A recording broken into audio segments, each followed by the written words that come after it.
Oke,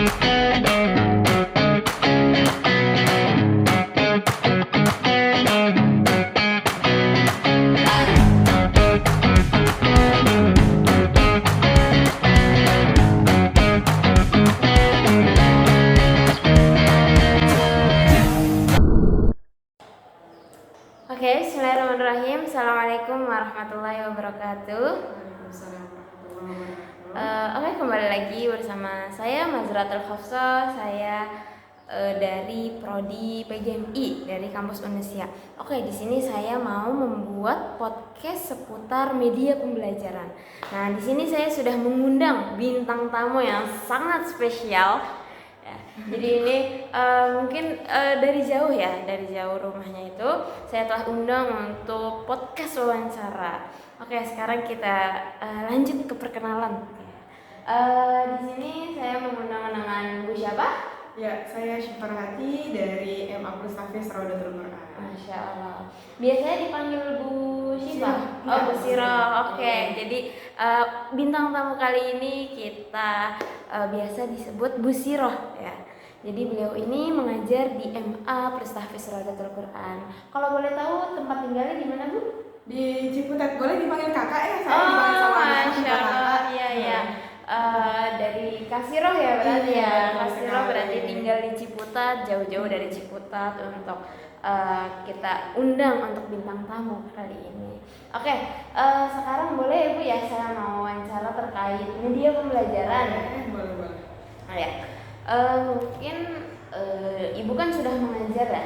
Kalau boleh tahu sudah kurang lebih berapa tahun mengajar? Dari 2021 mungkin ya. 2022. Oke, mungkin untuk mempersingkat waktu ya Bu Siro ya, Kasiro ya. Saya mau bertanya tentang media pembelajaran. Nah, jadi di dalam kelas yang Kak Siroh mengajar itu bagaimana nih? Apa jenis media pembelajaran yang biasa Kak Siroh gunakan untuk proses belajar mengajar di MA plus Pustafis Raudatul Quran? Ya baik, kalau dari jenis media pembelajaran itu macam-macam ya. Karena setiap anak itu juga punya potensi yang berbeda. Ada yang memiliki kecerdasan audio, ada yang visual, ada yang kinestetik.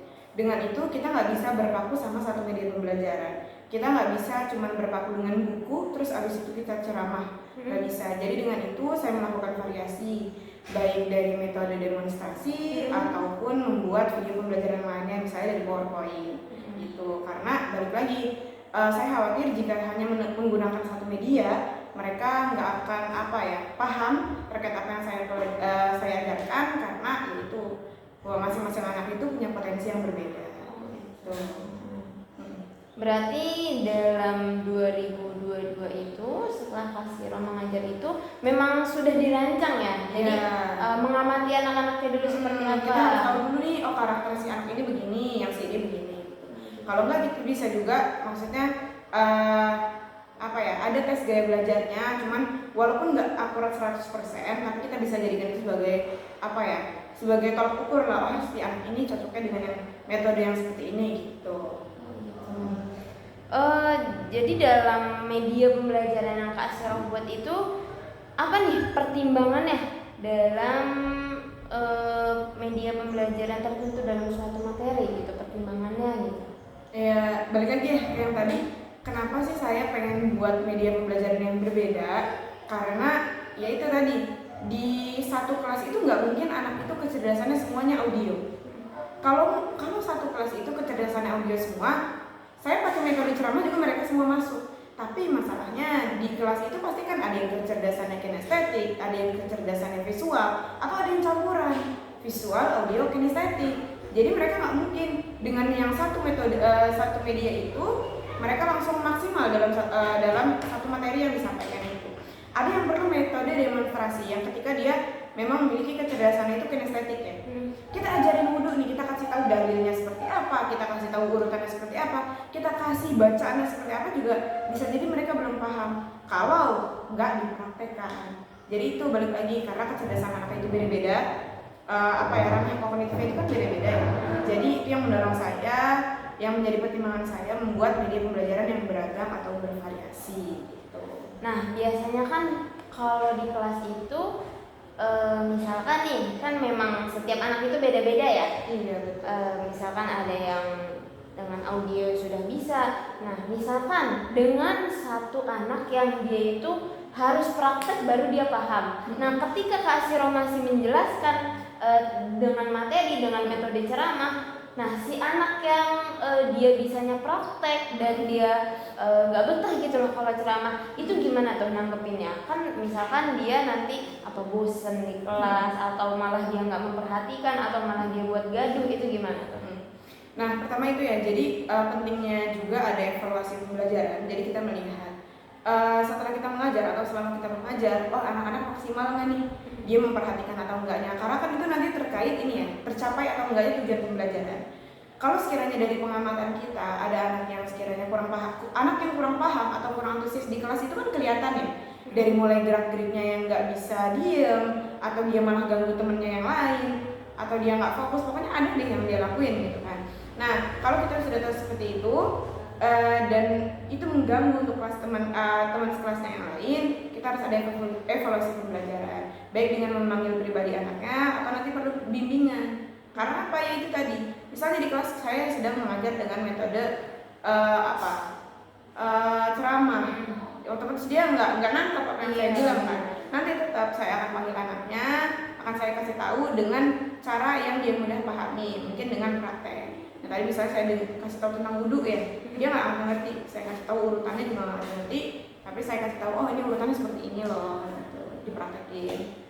Tangan dulu, apa dulu, nanti baru insya Allah dia lebih mengerti tentang apa yang saya sampaikan. Gitu. Untuk contoh, boleh nggak kasih contoh yang Kak Siro udah buat media pembelajaran itu? Misalkan Kak Siro ini mengajar mata pelajaran bahasa Inggris atau PAI atau semacam lainnya lah. Boleh nggak minta contohnya nih, gimana nih media pembelajarannya itu seperti apa, berbentuk apa, atau bagaimana cara mengaplikasikannya? Oh iya, salah satunya misalnya yang sering saya pakai juga itu ini ya, supaya anak-anak nggak bosan, pakai games. Ya, pakai games. Jadi misalnya saya belajar tentang tenses, nanti tentang tenses itu misalnya masih awal simple present. Nah, nanti mereka itu saya sediakan games di kertas lembar. Nanti mereka disuruh nyocokin kata atau disuruh mencari kata tersembunyi, tapi itu terkait tenses. Misalnya kita lagi belajar simple present gitu ya. Nanti tenses apa aja sih yang masuk ke dalam gambar itu, nanti dicari, tapi gambar apa, kata-katanya itu tersembunyi gitu di dalam suatu gambar, mereka suruh nyari. Dengan kayak gitu kan mereka pertama apa ya, enggak kayak masa belajar dulu, kan kadang ada yang kayak gitu ya. Jadi kita buat dengan media yang lain gitu, dengan games. Tapi kalau di kelas bahasa Inggris saya biasanya kayak gitu, karena anak-anak bisa lebih tertarik, dan ternyata setelah dievaluasi apa ya, itu lebih berdampak dan itu lebih menghasilkan gitu, dibanding kalau anak-anak terlalu diajar dengan cara yang monoton. Tapi Kak Siro udah pernah mengevaluasi, cara mengevaluasinya nih, anak-anak kan biasanya itu dengan ujian ya, dengan ujian. Nah, itu hasilnya seperti apa dengan media pembelajaran Kak Siro itu selama 1 semester? Itu seperti apa hasil anak-anak itu setelah Kak Siro menggunakan media yang berbagai macam? Kalau dari acuan tetap ya, kita lihat dari nilai rapot tetap. Di ujian itu kan pasti ada ininya ya, KKM-nya. Nah, alhamdulillah setelah saya terapkan media pembelajaran yang bervariasi, anak-anak juga alhamdulillahnya tuh semuanya di atas KKM. Jadi di situ sedang saya lihat bahwa oh alhamdulillah dengan metode yang kemarin itu anak-anak bisa maksimal gitu dalam pembelajaran. Sekalipun ya walaupun misalnya mereka nilainya nggak gede-gede banget gitu, nggak 90, nggak 100 itu, ya buat saya nggak masalah. Yang penting apa, mereka paham dan mereka tahu gitu apa tujuan pembelajaran pada kala itu. Kalau boleh tahu, untuk siswa atau siswi di MA plus Tahfiz Rodatul Quran, apakah ada yang memang memerlukan kebutuhan khusus gitu untuk segi pembelajaran gitu? Kalau dari segi pembelajaran sih nggak ada ya. Karena kan sebelumnya saya ngajarnya bahasa Inggris. kadang kesulitan anak-anak itu ketika belajar bahasa Inggris ya karena mereka nggak tahu artinya. Sebenarnya itu aja. Sebenarnya sama ya kayak bahasa Indonesia belajar tentang naratif teks, tentang teks narasi gitu dan lain-lain, sebenarnya semuanya sama, teks prosedur. Cuma yang membedakan itu aja sih, karena anak-anak itu kan nggak semuanya tahu ya arti dalam bahasa Inggris, jadi mungkin kesulitannya di situ. Kalau untuk soal bimbingan khusus, saya rasa tidak perlu. Yang penting merekanya rajin membaca dan rasa ingin tahunya tuh tinggi gitu, jadi mereka otomatis bisa mengikuti pembelajaran dengan baik gitu sih. Oke, jadi setelah saya mendengar cukup banyak ya, mungkin pengalaman Kak Siro ya. Kalau boleh tahu apa emang mengajar di MA saja atau pernah, kan kalau dari jenjang MA mungkin anak-anak sudah lebih dewasa ya, dari SMP atau SD-nya sudah belajar. Nah, Kak Siro pernah nggak nih ngajar pengalaman di SMP, di SD atau di TK, itu pernah nggak? Oh pernah juga di SMP. Di SMP pernah juga ngajar bahasa Inggris juga sama. Cuman ya itu ya, karena memang mereka baru lulus dari SD, yang mungkin pengetahuannya nggak sebanyak yang SMA ya. Kalau kesulitan yang di SMP ini lebih banyak karena SD sekarang itu kan tidak boleh tidak meluluskan siswa. Jadi semuanya lulus gitu kan. Nah saya pernah mendapati bahwa anak-anak ini masih banyak nggak taunya gitu soal bahasa Inggris. Yang mungkin umum orang-orang tahu kayak bahasa Inggrisnya pisang, bahasa Inggrisnya apel gitu, itu kan umum ya.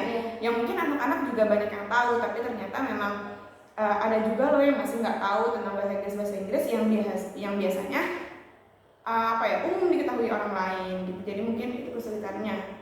Kalau mereka aja nggak tahu artinya, apalagi ngerjain soalnya gitu kan. Jadi itu ada kesulitan di situ, lebih sulitnya di situ sih.